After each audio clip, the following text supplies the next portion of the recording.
Hello there, how are you doing? So in this video we're going to learn about equality operators, and they're pretty easy to understand. Okay, so we use double equals and not equal. So to compare, simply compare equal. If it is equal, we want to find out, we use this double equals. If it is not equal, we use exclamation mark and a single equal. So let's give that a try. Let's console log. Let's write a string. Okay, even though it's a number, it's wrapped in a quotation, so it's a string. So 1 equals 1. So what will happen here? Let's do same 3-4 times when you want to see a couple of different results. So let's say 1 is not equals to 1, and then let's try another one. It converts the boolean value as well, right? As you have already known, false becomes 0 and true becomes 1. The boolean values, they get converted. Okay, so let's see what happens.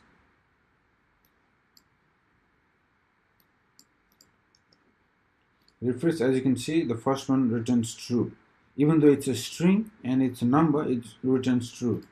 That's why this is these double two equals are not widely used. It's another operator which is called which is also equality operator, but we know them as strict equal operators or identically equal operators. Okay, so we're going to learn about that next.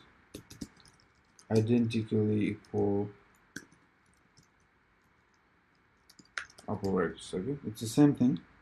So we just add one more equal. So as you can see, it's a triple equal here, and then the same with the not equal. Okay, so it returns, it's a kind of a loose comparison it does. Okay, so it compares and returns a boolean value, true or false. So as you can see, compared the string and a number, and it returns true because it's a number, so it could be converted behind the scene.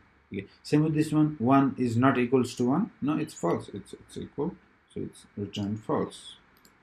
Same with here, false equals 0, that's true. True equals 1, that's true. Okay, that's pretty basic, but this we can't rely on such value, right?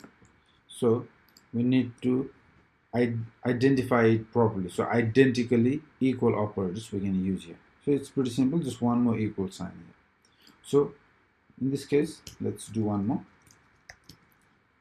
Console log.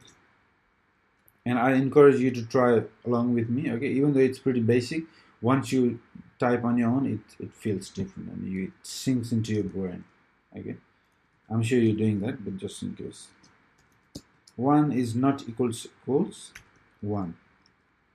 Save, refresh, and the last two. So the first one returned false, and the second one returned true. Because we are using 3 equals operator, that's why it returned a boolean value, true or false. It is false because one is a string, another is a number, so obviously it's a false. So same with this one. 1 is not equals to 1 because it's a integer, it's a string. That's why it's not equal. Yes, it's true, it's not equal. However, when you use double quotes, double equals, the result can be a bit unexpected. So it is always encouraged to use these operators, identically equal operators. Okay, but if you need sometimes a loose comparison, then you can use these ones. All right. Okay, so this is it. Pretty basic, pretty simple. We're done with equality operators. Next, we will learn about conditional operators, and they're really powerful operators. And even all these operators you use frequently in JavaScript, so it's good to spend a few minutes to understand them because it makes our life a lot easier in future. All right, I'll see you in the next video, guys. Thank you.